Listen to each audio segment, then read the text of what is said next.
আমরা তাসাউফ জানবো যেটা হুজুর গৌসে মাইজ ভান্ডারী আমাদেরকে দিয়েছেন। আমরা তাসাউফ জানবো যেটা শাহে আমানত আমাদেরকে দিয়েছেন।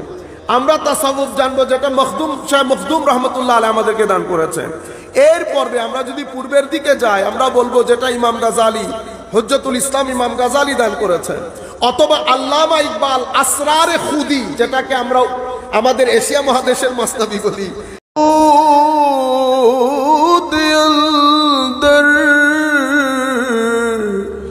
লামকা খুসরু মুহাম্মদ সাল্লাল্লাহু আলাইহি ওয়াসাল্লাম শাম্মি মাহফিল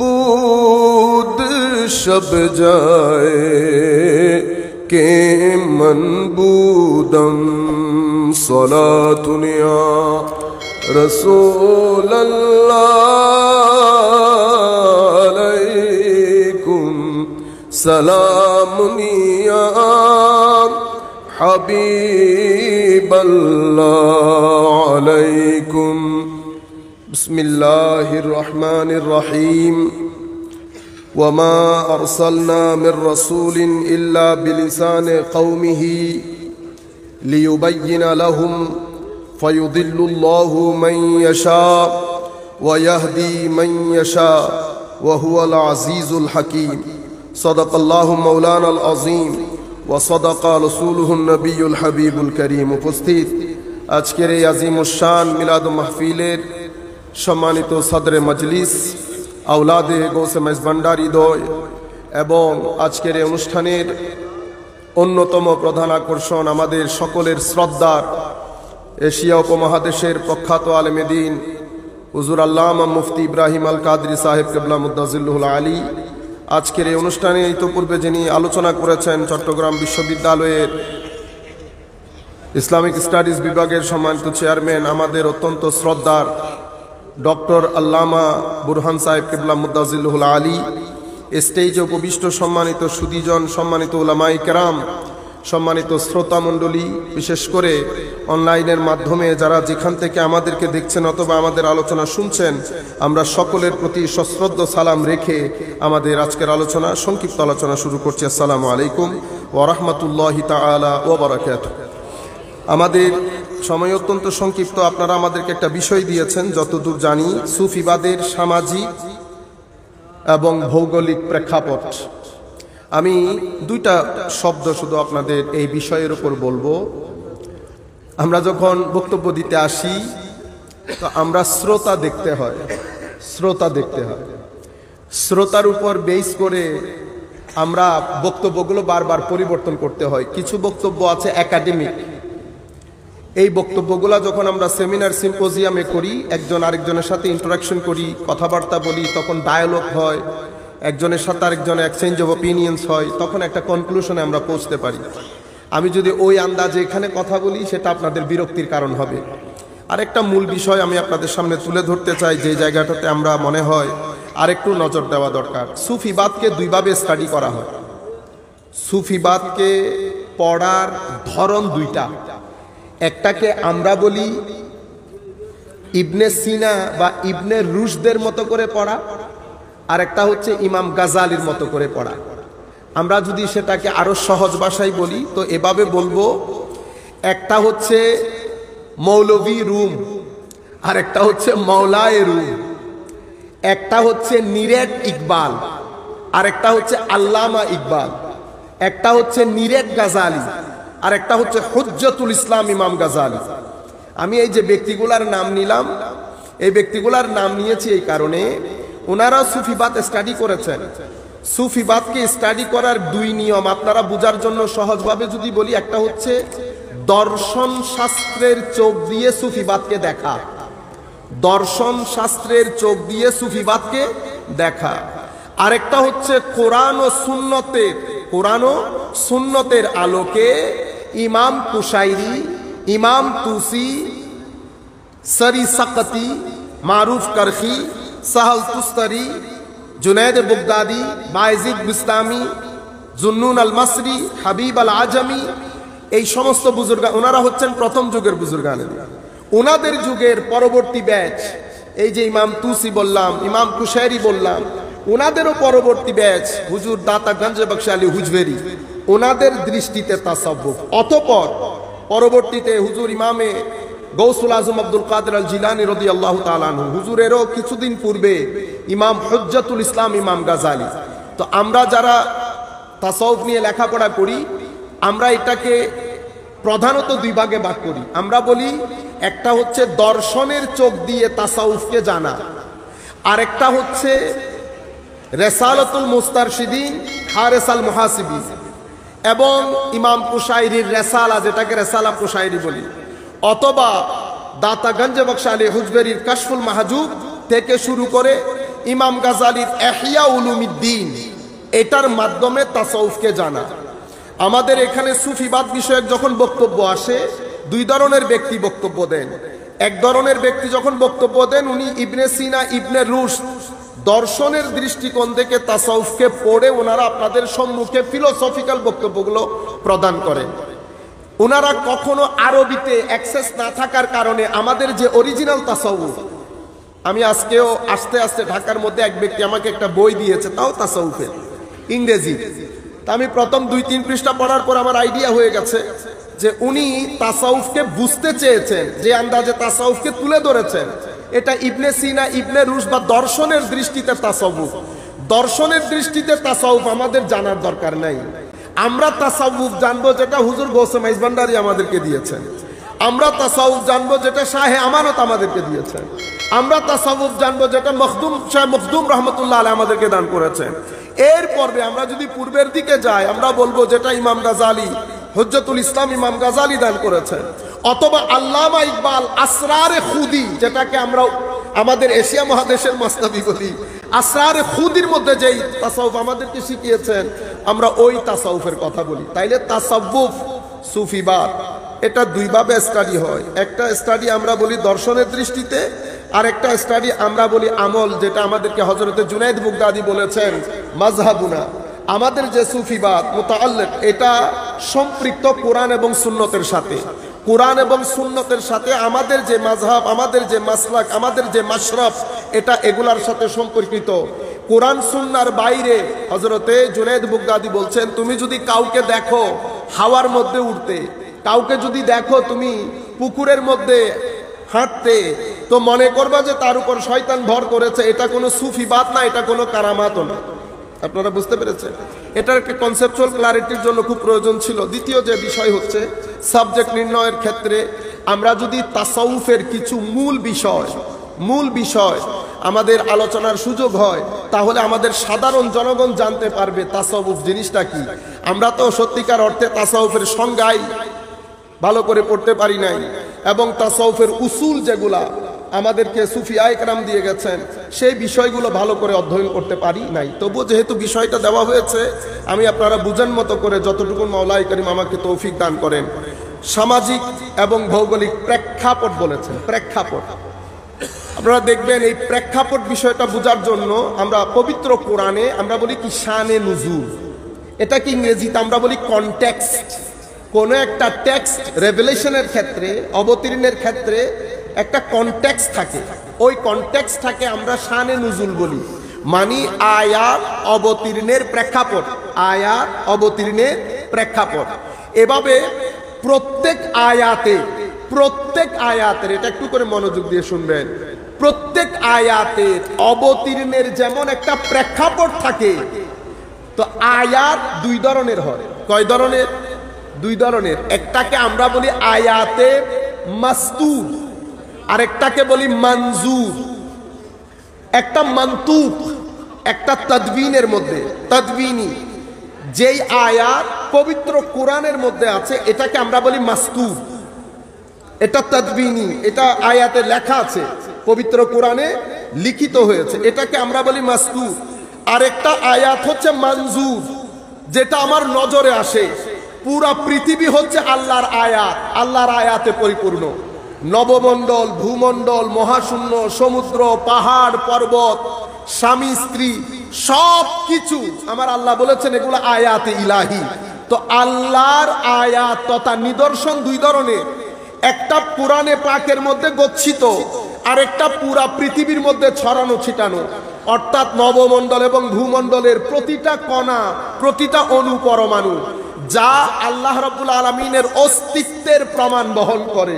আমি আপনাদেরকে বলতে চাচ্ছি, কোরআনের যেমন প্রত্যেক আয়াতের অবতীর্ণের একটা প্রেক্ষাপট আছে, তো রুয়ে জমিনের মধ্যে আমার নবীর হেদায়তের মশালদারি যারা আয়াতুল্লাহ, তারও জমিনের কোনো না কোনো জায়গা থেকে যখনই মশাল জ্বালিয়েছেন, সেটার পিছনেও ডিভাইন একটা ব্যবস্থাপনা আছে। সে ডিভাইন ব্যবস্থাপনাকে আমরা কনটেক্সট বলতে পারি, আমরা কনটেক্সট বলতে পারি। হুজুর গৌসে মাইজভান্ডারী এখানে, শাহে আমানত এখানে, শাহজালাল ইয়েমেনি এখানে, শাহ মাখদুম এখানে, এই যে বুজুর্গানে দিন পৃথিবীর আনাচে কানাচ থেকে এখানে বাংলার জমিনে এসেছে, এটা কারো ইশারা ছাড়া এমনিতে এসে গেছে বললে ভুল হবে। আয়াত যেমন ইশারা ছাড়া নাজিল হয় নাই, আল্লাহর ওলিরাও জমিনের মধ্যে আল্লাহর আয়াত ইনারাও ইশারা ছাড়া আসেন নাই। তো এখন এই যে প্রেক্ষাপটটা তৈরি হলো, এই প্রেক্ষাপট কেন তৈরি হলো? আল্লাহর ওলিরা আসেন কেন পৃথিবীর বিভিন্ন জায়গা থেকে, ছড়িয়ে ছিটিয়ে পৃথিবীর বিভিন্ন জায়গায় দ্বীনের দাওয়াত নিয়ে যায় কেন? প্রেক্ষাপট তৈরি হয় কিভাবে? এটা জানতে হলে আমরা প্রথমে আমাদেরকে জানা বড় জরুরি। তার আগে আমি আপনাদের আরেকটা কনসেপচুয়াল ক্লারিটি দরকার। এমনিতে আজকে রাগে ক্ষোভে আমার বুক ফেটে যাচ্ছে। আজকে নামাজ পড়ছি এয়ারপোর্টে, নামাজের মধ্যে এক ব্যক্তি একামত দিতে দাঁড়াইছে, আল্লাহু আকবার আল্লাহু আকবার, আশহাদু আল্লা ইলাহা ইল্লাল্লাহ, আশহাদু আন্না মুহাম্মাদুর রাসূলুল্লাহ, হাইয়া আলাস সালাহ, হাইয়া আলাল ফালাহ। কি করলেন, কেন করলেন? আমি জিজ্ঞেস করলাম, ভাইজান এটা কেন করলেন? আমি বললাম, না, দলিলের কথা বলবেন না বেটা, দলিল ফরগেট অ্যাবাউট দি দলিল। আমরা যারা নামাজ পড়তেছি, আমরা মেজরিটি আপনার সাথে নাই। আপনাকে কেউ বললো একামতে যাওয়ার জন্য, যিনি নামাজ পড়তেছেন উনি আরো 2 ডাং উপরে, আল্লাহ পাক জানে। কারণ এই আপনারা হয়তো বলতে পারেন যে হুজুর এটা হাদিসে আছে। আমি হাদিসের কথা বলছি না, এগুলো আমাদের সাথে হাদিসের সমস্যা না, মূল সমস্যা আকাইদি। হাত তোলা হাত নামা সমস্যা না, সমস্যা হচ্ছে আকাইদি। আমরা যখন একজনের ঘরকে ভেঙে 10 জন করেছি, তখন আরেকজন পুরা এয়ারপোর্ট সহ দখল করে ফেলছে, কিন্তু আমাদের কোনো হুঁশবুশ নাই। আমরা কেউ চেয়ার নিয়ে, কেউ পদ নিয়ে, কেউ কথা নিয়ে, কোন কোন জিনিস নিয়ে আমরা ব্যস্ত। আল্লাহ রাব্বুল আলামিন আমাদের হামি ও নাসির হোক। সম্মানিত উপস্থিতি, এই জিনিসটা বলা খুবই জরুরি। আমাদের ধর্ম দিন 2 ভাবে আমাদের কাছে এসেছে। একটাকে আমরা বলি vertical continuation of the original message, আরেকটাকে বলি horizontal continuation of the original message. অর্থাৎ দিন 2 ভাবে উম্মতের কাছে, আমাদের কাছে এসে পৌঁছেছে। একটা হচ্ছে কোরআন এবং সুন্নাহ, যেটাকে আমরা বলি টেক্সচুয়াল নলেজ অফ আওয়ার দিন, যেটা আমাদের দ্বীনের টেক্সচুয়াল নলেজ, এটা একটা বিষয়। আরেকটা বিষয় হচ্ছে এই টেক্সচুয়াল নলেজের ইন্টারপ্রিটেশন, ব্যাখ্যা। আপনি ব্যাখ্যা যদি বাদ দিয়ে দেন, শুধু টেক্সচুয়াল নলেজ নিয়ে আমরা চলতে পারবো। বাংলার 16 কোটি মানুষে 14 কোটি মানুষ কোরআন শরীফই পড়তে পারে না। সেই জায়গার মধ্যে আপনি যদি বলেন, আমি সিম্পল একটা উদাহরণ দিলে আপনারা বুঝতে পারবেন। পবিত্র কোরআন যখন কোনো হুকুম বর্ণনা করে, তো পবিত্র কোরআন এভাবে ডিটেইলি বর্ণনা করে না। এটা ফরজ, ফরজের অপোজিটে এটা হারাম, এটা ওয়াজিব, এটা ওয়াজিবের অপোজিটে মাকরুহে তাহরিমি, এটা সুন্নতে মুআক্কাদা, এটা তার অপোজিটে ইসাআ, এটা সুন্নতে গैर মুআক্কাদা, তার অপোজিটে এটা মাকরুহে তানজিহি, এটা মুস্তাহাব, তার অপোজিটে খেলাফে আউলা। মুবাহ 2 জায়গায় সমান। এই যে আমি আপনাদেরকে ডিটেইললি সিস্টেম্যাটিক্যালি বর্ণনা দিলাম, এটা কোরআনে এভাবে বর্ণনা দেন নাই, হাদিসও এভাবে বর্ণনা দেন নাই। এই কাজ কারা করলেন, এটা আমাদের জানার দরকার। সম্মানিত উপস্থিতি, কোরআন এবং সুন্নাহ হচ্ছে আমাদের টেক্সচুয়াল নলেজ। এই টেক্সচুয়াল নলেজ, এইটাকে ইন্টারপ্রেট করে, ব্যাখ্যা করে কারা? এটাকে ব্যাখ্যা করে হুকুম আহকামগুলার এভাবে ডিটেইল জাদওয়াল তথা পুরা চিত্রটা তুলে ধরে আমাদের উলামায়ে কেরাম। তাহলে এখানে ফ্যাক্ট 2টা, কোরআন এবং সুন্নাহ। উলামা। উলামা উলামা আবার তিন ধরনের, এটা ইমাম তুসি উনার লুমার মধ্যে বলেছেন। উলামা এক ধরনের হচ্ছে আসহাবুর রেওয়ায়া, আরেক ধরনের হচ্ছে আসহাবুদ দেরায়া, আরেক ধরনের হচ্ছে আসহাবুল মুশাহাদা। রেওয়ায়া এরা কারা? তো যারা কোরআন এবং সুন্নতে পুরা ন্যারেশনকে ইস্পাত কঠিন পাথরের মতো করে চৌহদ্দির মধ্যে দেওয়াল তুলে, যাতে কোনো ধরনের কেউ এই ন্যারেশনের মধ্যে আক্রমণ করতে না পারে, ইনট্যাক্ট রেখে যারা পরবর্তী প্রজন্মের কাছে পৌঁছিয়ে দেয়, তাদেরকে আমরা বলি আসহাবুর রেওয়ায়া। এদেরকে আমরা ইংরেজিতে বলি ম্যান অফ ট্র্যাডিশন। এরপরে এখন উনি তো আমাকে পৌঁছিয়ে দিলেন, ইন্নাল্লাহ ইয়া'মুরুকুম বিল আদল ওয়াল ইহসান ওয়া ইতা'i যিল কুরবা। তিনটা জিনিস পছন্দ করেছেন, আল্লাহ হুকুম দিয়েছেন। এখন আল্লাহ বলছেন ইন্নাল্লাহ ইয়া'মুরুকুম বিল আদল, নিশ্চয়ই আল্লাহ আদলের হুকুম দিয়েছেন। এখন মানে এই হুকুম অর্থ কি নেব? ফরজ, ওয়াজিব, মুআক্কাদা, গায়র মুআক্কাদা, মুস্তাহাব, আমি কি নেব? এরপরে বলেছে আদল। আদলের সংজ্ঞা কি হবে? সীমানা কি হবে? কোন কোন জিনিসকে আদলের ভিতরে ইনক্লুডেড করব, কোন কোন জিনিস আদলের ভিতরে ইনক্লুডেড হবে না, আদলের স্তরগুলো আমরা কিভাবে বানাবো। এরপরে ইহসান। ইহসান কাকে বলে? ইহসানের সংজ্ঞা কি? ইহসানের সীমানা কি? ইহসানের স্তরগুলো আমি কিভাবে নির্ধারণ করব। এরপরে ইতা'ইল কুরবা। কুরবা আরবি শব্দ, নিকট আত্মীয়। কুরবার নিকট আত্মীয়র স্তর কিভাবে নির্ধারণ করব, কারা ঢুকবে, কারা বের হবে। এরপরে আমার আল্লাহ বলছেন ওয়ায়ানহা আনিল ফাহশা। ফাহশাকে আল্লাহ নিষেধ করেছেন। এই নিষেধাজ্ঞাটা কি হারাম হবে, তাহরিমি হবে, তানজিবি হবে, ইসাআত হবে, খেলাফে আওলা হবে। এরপরে ফাহেসা। ফাহেসাত দিয়ে উদ্দেশ্য কি হবে, কি কি জিনিস ফাহেসাতের ভিতরে ঢুকবে, এটার স্তর কিভাবে নির্ধারিত হবে। এখানে শত ধরনের প্রশ্নের উত্তর ডিটেইললি এক জায়গার মধ্যে, না কোরআনের মধ্যে এসেছে না হাদিসে পাকের মধ্যে এসেছে। এই কাজ কারা ঠিক করে আমাদের জন্য? সম্মানিত উপস্থিতি, আমার নবী বলছেন আমি যাওয়ার পরে আমার ইলমের ওয়ারিস উলামাদেরকে রেখে যাব। এই উলামারা কারো কাজ রেওয়ায়তের, কারো কাজ দেরায়তের, কারো কাজ মুশাহাদার। তো যারা দেরায়তের উলামা, রেওয়ায়তের উলামা দিয়ে গেছে, দেরায়তের উলামা কোরআন এবং হাদিসের সমস্ত জিনিস নিয়ে টেবিলে বসেছে। বসার পরে এটা ছোটখাটো কাজ না, এটা সবার কাজ না। এখান থেকে উনি গবেষণা শুরু করেন। গবেষণা শুরুর জন্য গবেষক হতে হয়, গবেষক ছাড়া গবেষণা করতে পারেন না। এখন উনি হুকুম আহকামের টেবিল সাজানোর জন্য গবেষণা শুরু করেছেন। এই গবেষণাকে আমরা ইজতিহাদ বলি। গবেষণা কেন শুরু করলেন? ইস্তেমবাতের জন্য। ইস্তেমবাত মানে এই আয়াতের গভীরে ডুব দিয়ে হুকুমগুলা তুলে উম্মতের কাছে, উম্মতের ঘরে ঘরে পৌঁছিয়ে দেওয়া, ইস্তেমবাত। তাইলে ইজতিহাদ করেছে ইস্তেমবাতের জন্য। এই উলামা যদি ইস্তেমবাত না করে আমাদের পক্ষে এতাআত সম্ভব হইতো না, আমাদের পক্ষে আনুগত্য, অনুকরণ, অনুসরণ সম্ভব হইতো না। সেই কারণে আমার আল্লাহ বলছেন ইয়া আইয়ুহাল্লাযীনা আমানু আতিউল্লাহ ওয়া আতিউর রাসূলা ওয়া উলিল আমরে মিনকুম। এখানে আতিউটা আসে নাই, কারণ এই আতিউ আনকন্ডিশনাল না, ইন্ডিপেন্ডেন্ট না।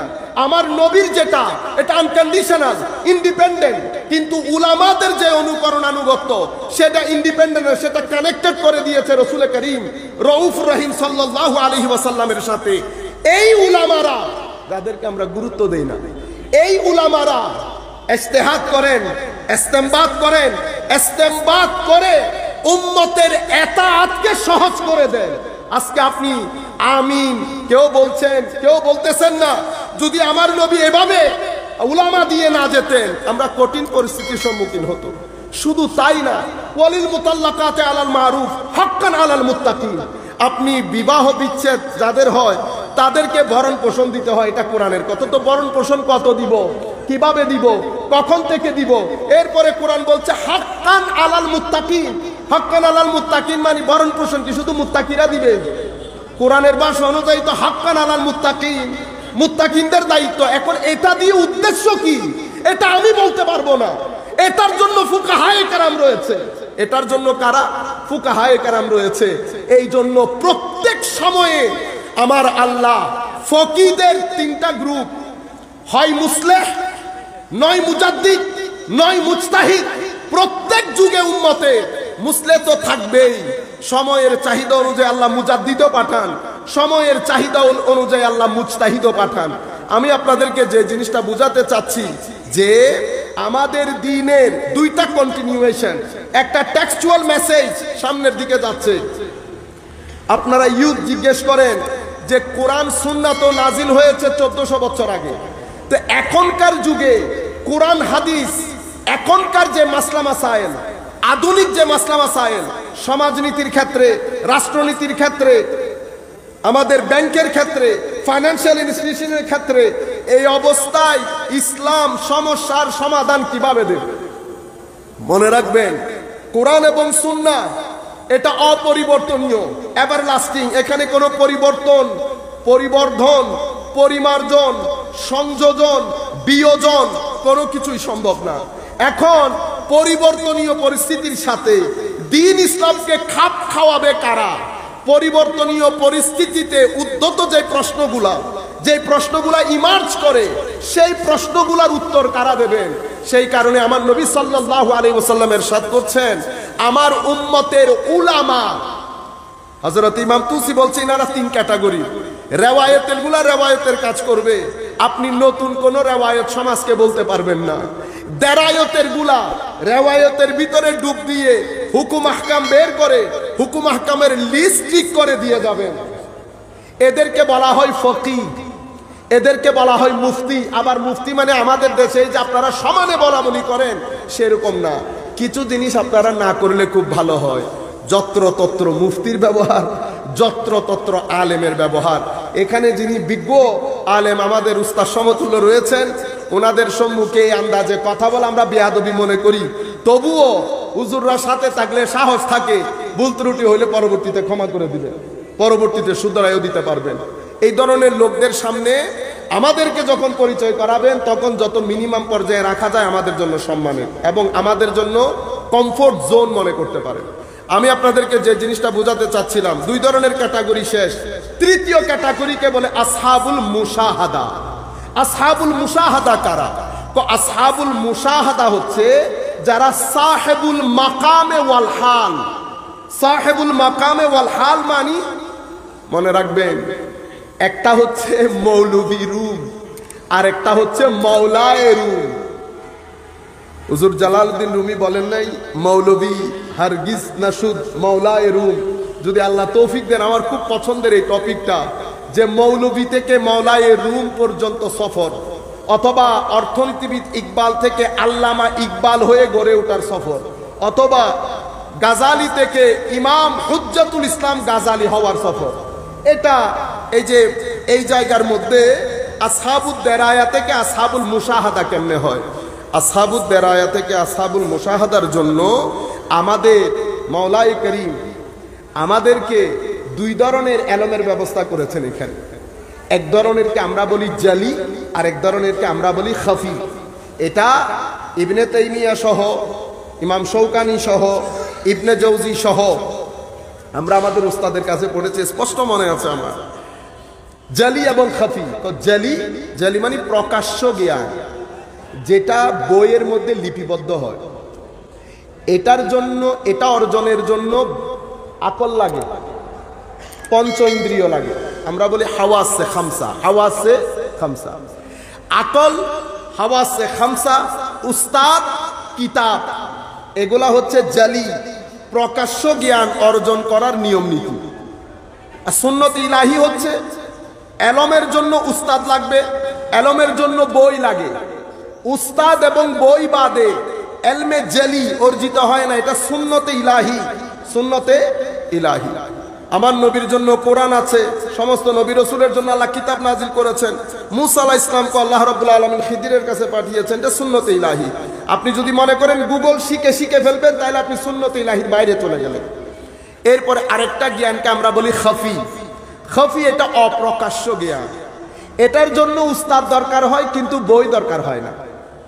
এটা এলমে জলির জন্য, যেমন আকল এলমে খফির জন্য তেমন কলব বাতেন, এটার জন্য পঞ্চ ইন্দ্রিয়, আর এটার জন্য হচ্ছে নফস, রু, কলব, খফি, আখফা। আরো সামনের দিকে আমরা এগুলা না বলি। খফি যখন অর্জিত হয় সেই জ্ঞানকে উলামায়ে কেরাম 3 ক্যাটাগরিতে ভাগ করেন। তো কাশফের জ্ঞান, এলহামের জ্ঞান, এলমে লুদুন্নির জ্ঞান, এটা খফির দিকে চলে যায়। এই 3 ক্যাটাগরির বাতেনি জ্ঞান যখন কারো অর্জিত হয় তো তাদেরকে বলে আসহাবুল মুশাহাদা। আসহাবুল মুশাহাদা, এটাকে মুশাহাদা কেন বলা হয়?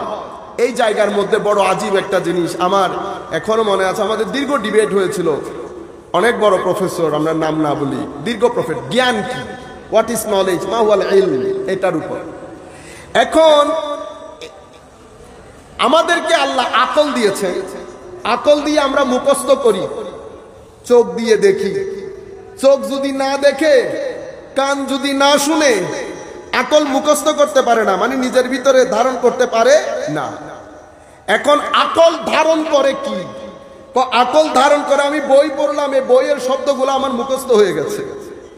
কিন্তু আমাদের কোরআনে পাকের মধ্যে, হাদিসে নববীর মধ্যে শব্দগুলা ছাড়াও শব্দের ভিতরে আরেকটা জিনিস আছে।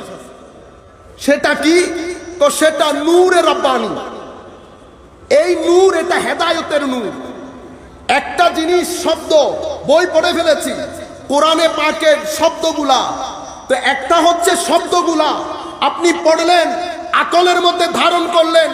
আমার নবী বলছে লা ইউজাবিজু ঈমানুহুম হানাজিরাহুম, ঈমান মুখস্থ করার পরেও কণ্ঠনালী ভেদ করে আপনার কলবের বর্তনে পড়ছে না, কিন্তু আপনি কোরআন মুখস্থ করেছেন।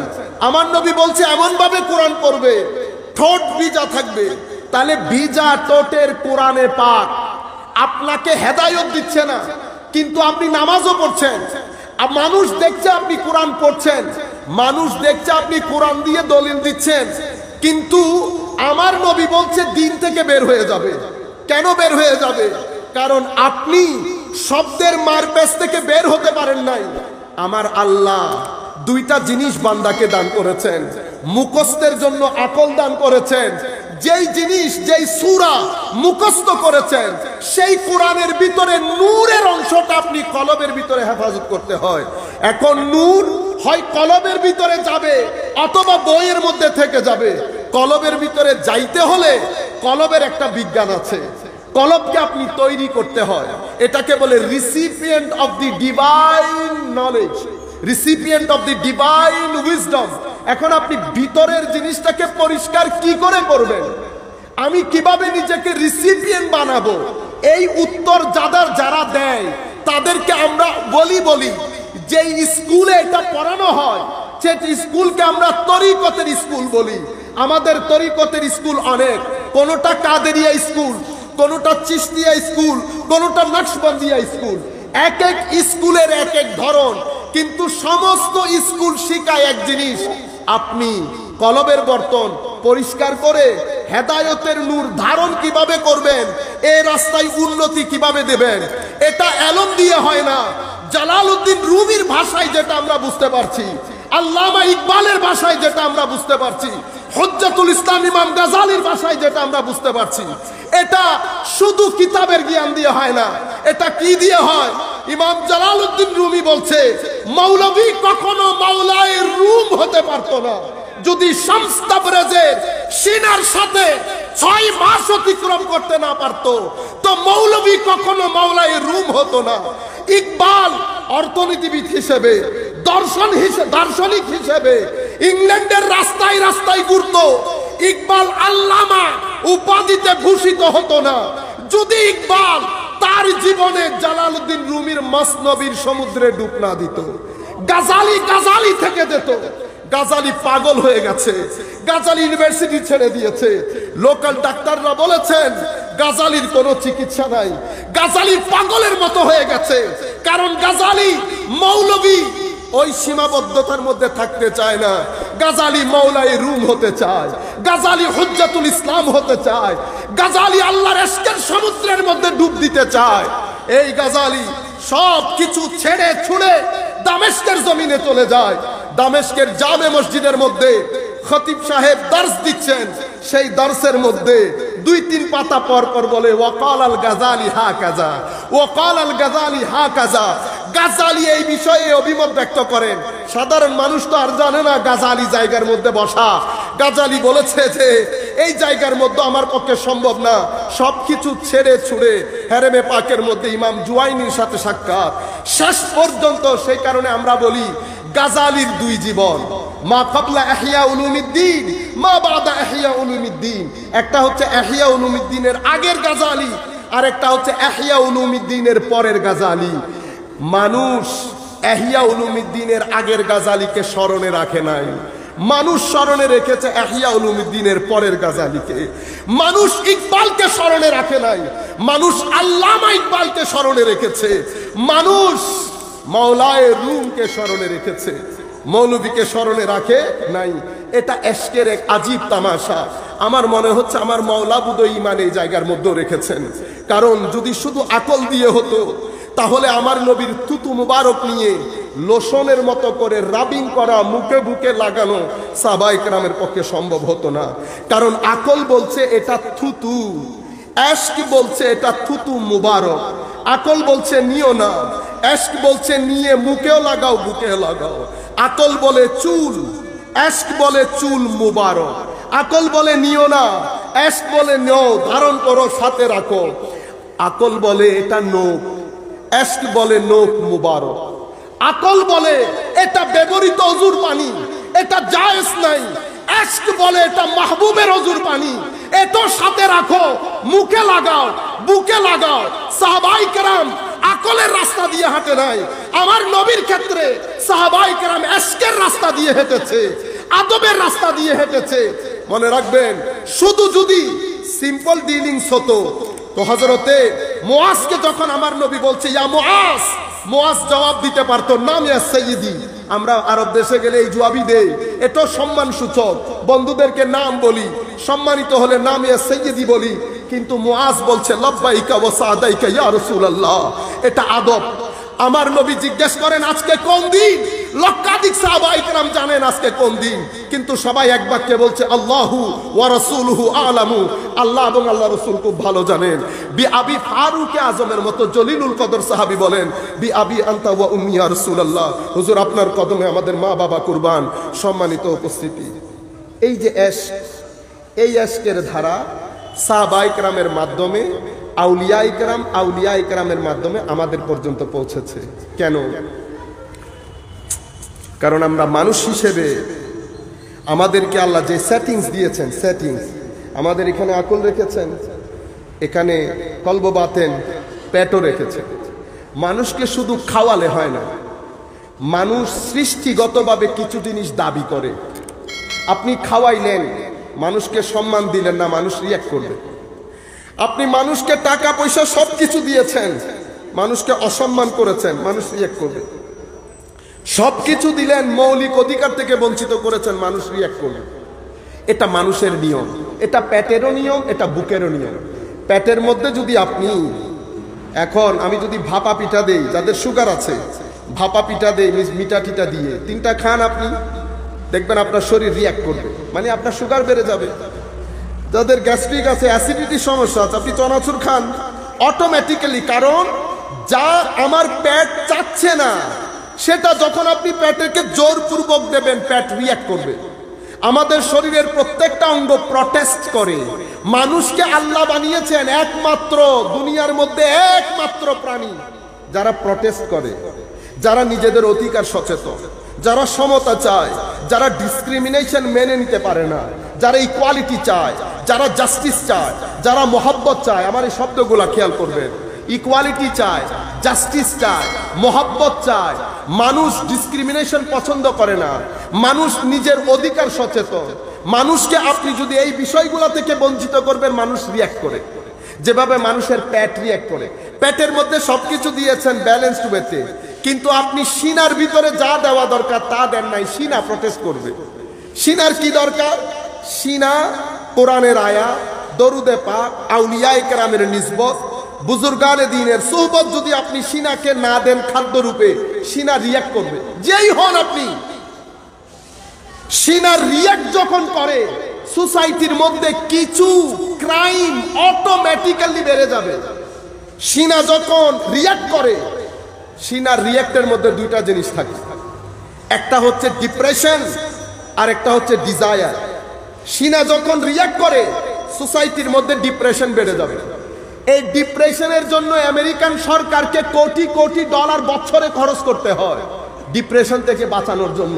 সিনা ডিপ্রেসড হলো কেন? এটা সিনার প্রোটেস্ট। আপনি যদি ডিজায়ারকে, খাখের সাথে নফসানিকে যদি কন্ট্রোল করতে না পারেন, আপনার সোসাইটির মধ্যে অটোমেটিক্যালি রেপ, ড্রাগ ডিলিং, বিবাহ বিচ্ছেদ অটোমেটিক্যালি বেড়ে যাবে। কি করতে পারেন নাই? আপনি আপনার এই পাগলা ঘোড়াটাকে কন্ট্রোল করতে পারেন নাই। এবার আপনার দেশে যদি একটা অক্সফোর্ড না, আপনার দেশে যদি 20টা অক্সফোর্ড, 30টা ক্যামব্রিজ, 50টা MIT, 100টা হার্ভার্ড থাকে। হার্ভার্ড ইউনিভার্সিটি কি আমাদের দেশে? না। MIT ওদের, অক্সফোর্ড ওদের, ক্যামব্রিজ ওদের, সব বিশ্ববিদ্যালয় ওদের, কিন্তু ডিভোর্স রেট আকাশে, রেপ আকাশে, আত্মহত্যা আকাশে, ড্রাগ ডিলিং আকাশে।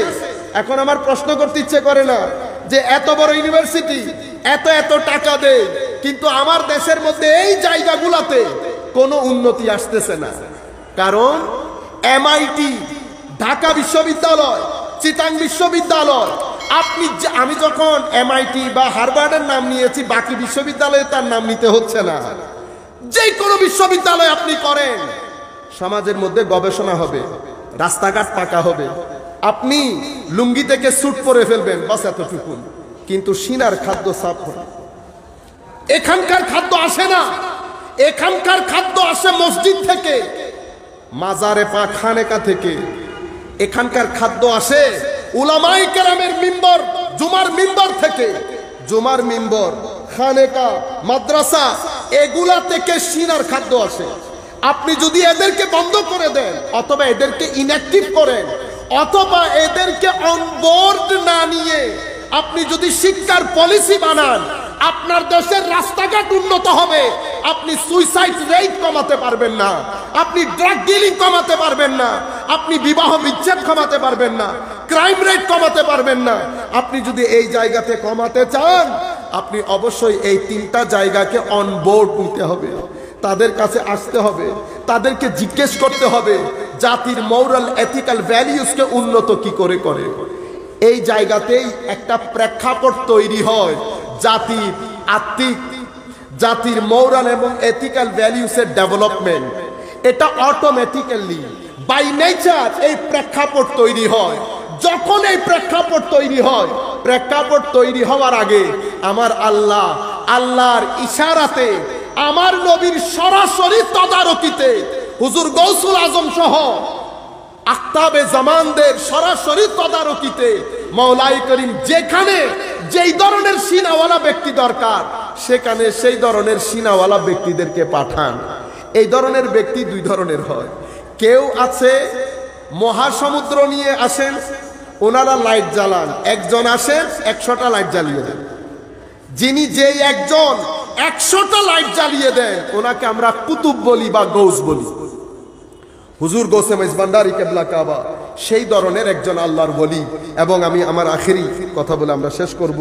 সম্মানিত উপস্থিতি, এই ধরনের ব্যক্তি তাসাউফ কি, আখেরি আমার কথা, আমি বক্তব্য শুরু করি না, অবশ্য আমাদের সময় সংক্ষিপ্ততার কারণে শেষ করতে হচ্ছে।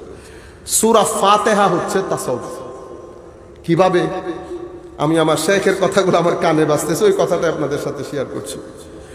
যেই ব্যক্তি রব্বুল আলামিন এর ফুয়ুজাত দিয়ে নিজের সিনাকে জাতি, গোষ্ঠী, বিভিন্ন ধর্ম, বিভিন্ন সৃষ্টির জন্য নির্বিশেষে বিশাল করে ফেলে, সবাই সেখানে জায়গা পায়, সবাই আশ্রয় নিতে চায়। যখন কোনো ব্যক্তির সিনা রব্বুল আলামিন ওই নূরের ফুয়ুজাতে, যার সিনা যখন অসম্ভব বিস্তৃত হয়ে যায়, আটলান্টিকের মতো হয়ে যায়, সমস্ত নদী, নালা, খাল, বিল গিয়ে পড়ে আটলান্টিকের উপর। কোনো খবর আছে? কোনো খবর নাই। আটলান্টিকের থাবাতে ওই ময়লা পানি যেগুলা যায় সেগুলো পরিষ্কার হয়ে যায়। যখন কোনো ব্যক্তি নিজেকে এত দূর পর্যন্ত পৌঁছায়, এরপরে আর রহমান আর রহিম, আমার আল্লাহ যেমন দুনিয়ার মধ্যে মানুষের প্রয়োজন অনুসারে দয়া করেন, যোগ্যতা দেখেন না।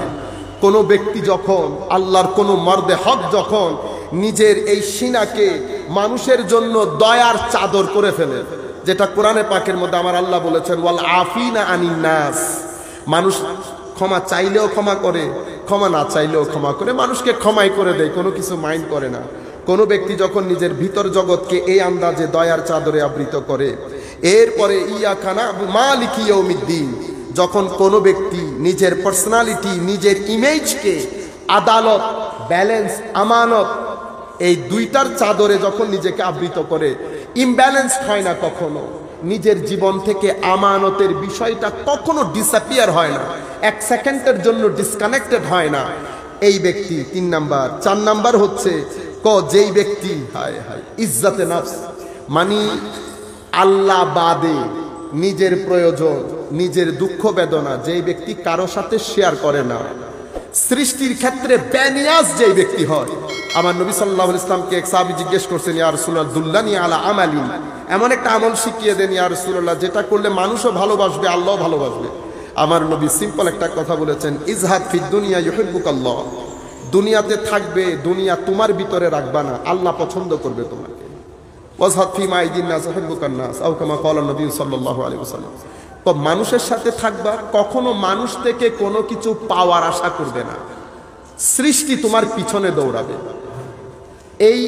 এই হাদিসে বাস্তব নমুনা, দ্যাট মিনস প্র্যাকটিক্যাল ডেমনস্ট্রেশন হচ্ছে আল্লাহর ওয়ালিরা দুনিয়াতে থাকে, দুনিয়া তাদের ভিতর থাকে না, মানুষের সাথে থাকে, মানুষের কাছ থেকে কোনো কিছু চায় না, কামনা করে না। এরপরে বলা হচ্ছে যাদের জিন্দেগির মধ্যে ইহদিনাস সিরাতাল মুস্তাকিম সিরাতাল লাযিনা আন'আমতা আলাইহিম, ওই আয়াতের আলোকে যাদের জিন্দেগির মধ্যে অসম্ভব তাওয়াদু, এনকেসারি, ভদ্রতা আছে। সমস্ত সুফিয়ায়ে কেরাম বলেছেন তাসাউফ বলেই ভদ্রতাকে, নম্রতাকে। আমার নবী সাল্লাল্লাহু আলাইহি ওয়াসাল্লাম হাদিসে পাকের মধ্যে বলা হচ্ছে আমার নবী এক অসম্ভব ভদ্র, ভেরি মাচ জেন্টল, অসম্ভব ইজি গোয়িং ছিলেন আমার নবী, সাহালুল খুলুক আমার নবী সাল্লাল্লাহু আলাইহি ওয়াসাল্লাম। এরপরে ব্যক্তিত্বের মধ্যে ইতিদাল এবং তাওয়াজুন। ইতিদাল মানে সবকিছুর ক্ষেত্রে উগ্র না, একেবারে ছেড়েও দেয় না, সবকিছুর ক্ষেত্রে মধ্যম পন্থা অবলম্বনকারী।